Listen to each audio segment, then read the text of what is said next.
Good evening and welcome to Up South for a sweep of all the top news stories from South India with perspective. I am T.S. Sudhir.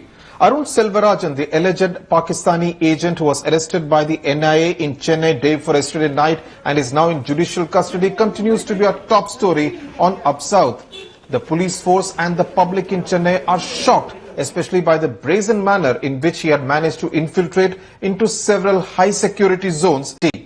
My colleague Shisha Reddy has more details on this story. Shisha, what are your sources telling you about the extent of his snooping activity in Chennai?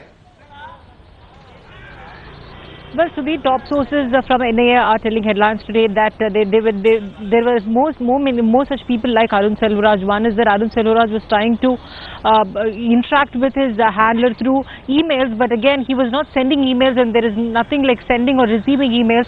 They all saved everything in the draft. So Arun Selvaraj would do it a draft message and he would keep it, and then the email and the password was shared by an ISI handler who was in Pakistan and in Sri Lanka as well.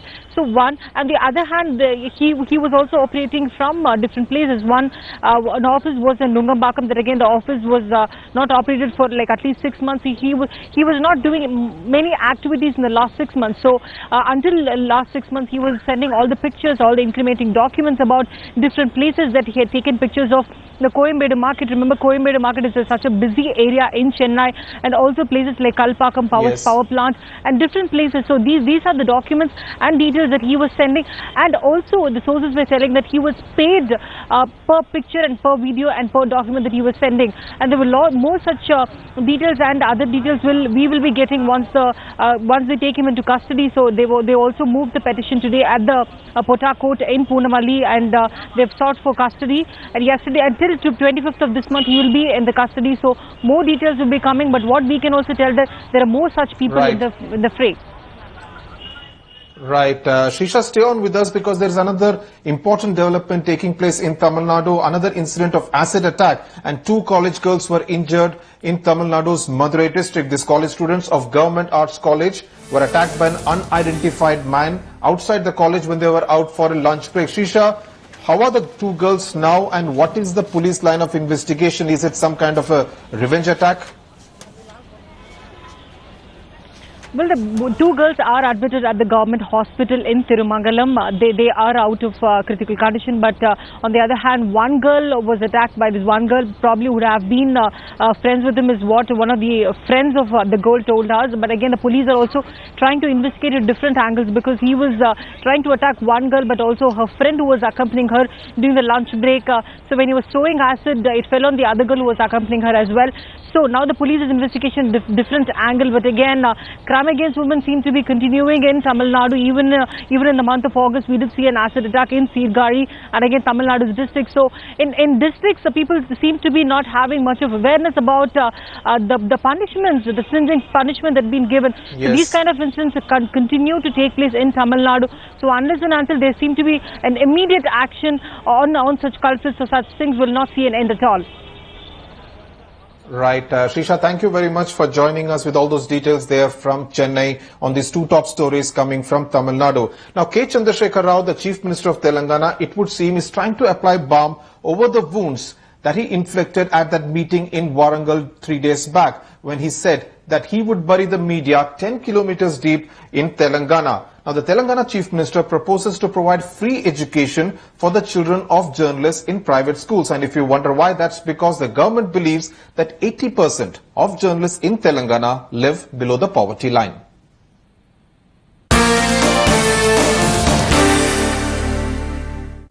ఈ telecast చేసే channel అదొక channel మాకు పాతర ఇస్తాం జాగ్రత్త అని చెప్తాం. That was K. Chandrashekar Rao using the stick on the media in Telangana just 3 days back. Now comes the carrot. The Telangana government believes a majority of the journalists in the state live below the poverty line and has therefore decided to make education free for their children in private schools. 80% above journalists are stringers. They are having only 5,000 below income every month. That's why I am decided to provide free education to them. The Telangana Journalists Union that asked for this exemption blames the media management and says shabby treatment by them has forced many journalists to live in pitiable conditions. पूरा Telangana district में 10,000 contributors है. 10,000 और below poverty line है. Below poverty line बोले तो कुछ salary नहीं मांगा उन चैनलों को फर्स्ट विजुअल भेजने वाला है, फर्स्ट पेपरों को फर्स्ट वार्ता में भेजने वाला है। But the 9,000 odd private schools in the state are in no mood to burn a hole in their pocket and have rejected the order issued by the Education Ministry of Telangana. So you reimburse this amount which we consider for the journalists, definitely we will implement it. There is no problem for us to implement. The government is not willing to reimburse you. The government is not willing to reimburse. The government is pressurizing us to implement it. It is only the government itself is blackmailing us. The logic of the Telangana government is that many of these journalists took part in the struggle to free Telangana from United Andhra Pradesh and are therefore entitled to some freebies now that Telangana state is a reality. With T.S. Sudhir in Hyderabad, Bureau Report, Headlines Today. Joining me to debate this issue are two senior journalists, Professor Nageshwar from Hyderabad, also R. Mani joins me from Chennai. Professor Nageshwar, if I may come to you first, how do you react to this assertion by the Telangana government that 80% of journalists in the state live below the poverty line? Well, there is no comprehensive estimate to really state that the journalists are below poverty line. It's a fact that many rural journalists do not get salaries and they are not on the paid rolls. What the government should have been doing is to enforce that the journalists really get the wages, and the government should, in fact, the Labour Department and the government should conduct the usual procedural processes to ensure that the management pay the journalists' salaries. Instead of doing that, they are trying to give them favors unilaterally. And in fact, the circular issued by the district educational officer is absolutely irrational and illogical also. It says all the journalists have been declared as below poverty line, and this declaration is not based on any official estimate. This declaration is based on the the representation given by the journalist bodies. And it interestingly says that under the RT Act, this benefit has to be extended. Under the RT Act, everybody has to get this benefit, not just the journalist.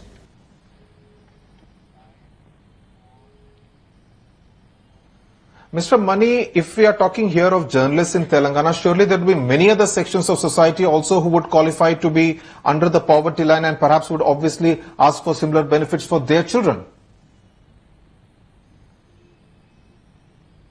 Definitely there are many more sections who qualify to get freebies, but certainly journalists should not get any freebies. The reality is totally different in Tamil Nadu. The government is providing free housing and free bus passes for ages. At the same time, we have to take into consideration the poor working condition of journalists, especially from language press in the state. They are paid very low salaries and finding it difficult to meet both the ends meet. So in this situation, you cannot expect journalists to behave as a pure soul. This is the reality. Professor Nageshwar, why this announcement by the Education Department is interesting is because it comes just 3 days after the Telangana Chief Minister mounted that offensive against the media. How do you view this carrot and stick policy which is being employed by the KCR government here in Telangana? Well, the DEO claims that it is its own decision, but the point is normally the district officers won't give such kind of a drastic circulars unless there is some oral or written instruction from above. If these are the instructions of the government, it is quite really surprising, because on one side the KCR government is selectively targeting the media, though the media is at fault for airing such kind of programs, but now that the KCR government would like to have a good public relation with the entire journalistic community by extending the favors. So it would tantamount to a carrot and stick policy. Mr. Mani, how do you view this from Chennai?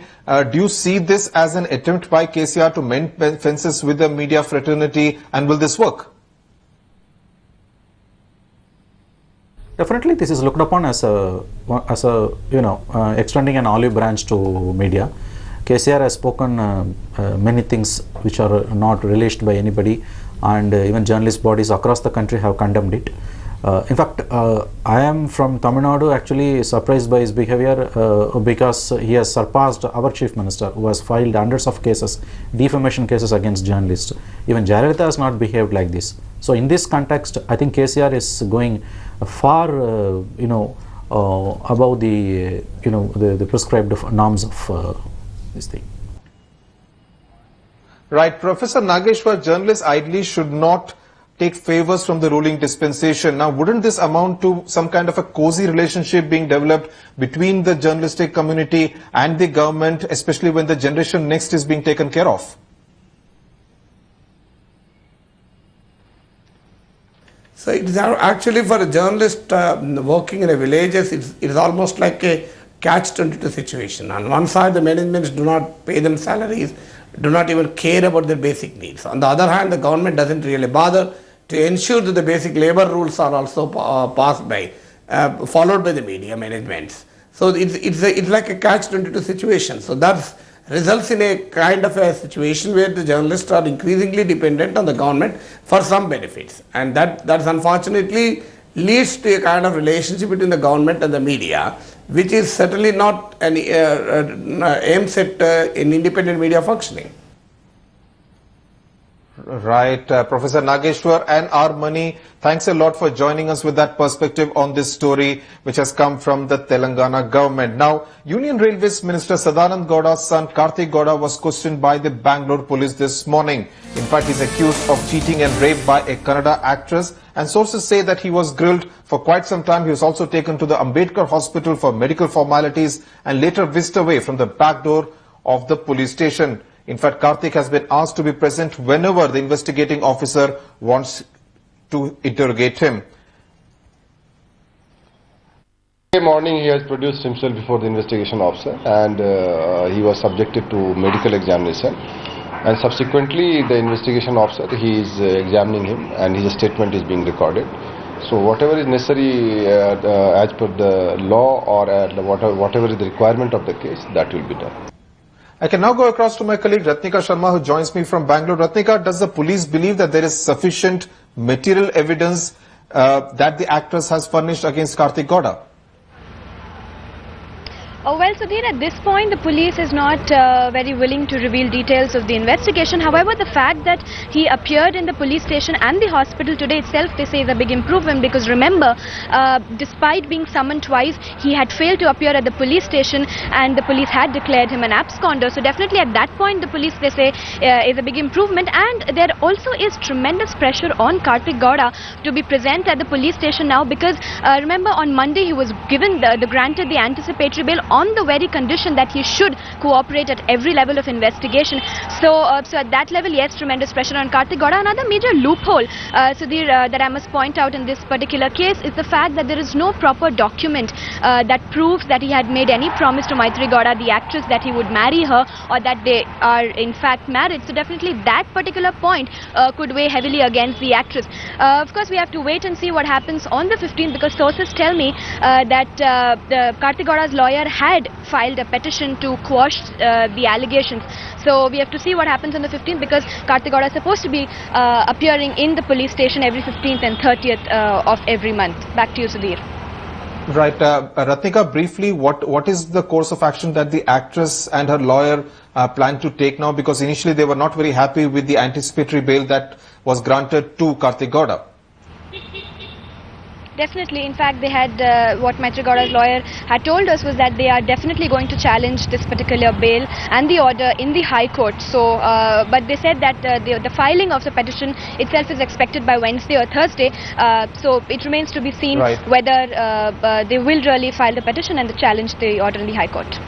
Now, after the rape of a 6-year-old student at a school in Bangalore in July this year, the Bangalore police had made it compulsory for all teachers' antecedents to be checked compulsorily. And as part of that exercise, the Karnataka Private Schools Association is now alleging that police officers are charging 1,000 rupees per teacher to check their background. And they say that the fee should not be more than 250 rupees, but the police are overcharging. No, 1,000 rupees is meant for job verification with regard to the persons who are seeking job with corporate companies. And yesterday itself we have issued a specific order for all the schools that if they want job verification, rupees 250 only per person we charge. and that is the minimum charge for job verification fixed by Bangalore City Police. So I think that there should not be any problem in future with regard to this issue. Joining me from Bangalore is my colleague Rohini Swami. Rohini, security measures were spoken of as compulsory both by the Bangalore police as well as by the education department, and teacher background checks were part of that. But who will foot the bill now seems to be a problem. Now, is the objection coming mainly from the school managements, or even parents are reluctant to actually foot that extra cost? Well, actually, it's the school managements who need to foot the bill, because the guidelines are very clear by the police that it's the school management that need to take care of the safety and security of all the children who are attending school. So not only the setting up of CCTV cameras, setting up of security personnel, but also the background checks of the teachers who are and the staff members who are part of the school. Now, what the school management is, they cried foul, saying that 1,000 rupees was being charged, like the additional commissioner of police, Mr. Alok Kumar, said, was the fee for corporate background checks. They were using that fee, and the school management said they were being fleeced. But now it's 250 rupees. But the parents also are putting pressure on the school managements to do background checks. The parents are not footing the bill here. The school managements have, and they have a problem with that too, saying that there's way too much of money that is being spent, and that with such a short notice, they're finding it difficult, because first of all, the fees that they charge from the students is not good enough to take care of all these security measures they need to put in place in such a short time. Right, Rohini, briefly, has the security environment and the general atmosphere of fear kind of reduced since July this year? Have many schools actually installed at least few CCTV cameras to ensure that tell the parents that their children are safe while they are at school? Well, it is not just the parents, but also the school managers were taken aback by that incident. Yes, there have been CCTV cameras that have been installed. There is a sense of security that is being brought by teachers and by the school managements. They're telling the parents, they're constantly talking to them. So yes, there is a sense of fear, and this constant contact between parents and school managements these days, so such an incident doesn't happen again. Right. Thanks a lot, Rohini Swami, for joining us with all those details from Bangalore. That's it then on Up South this Friday evening. The news and updates will continue on Headlines Today. We'll see you on Up South on Monday evening at 6:30 p.m.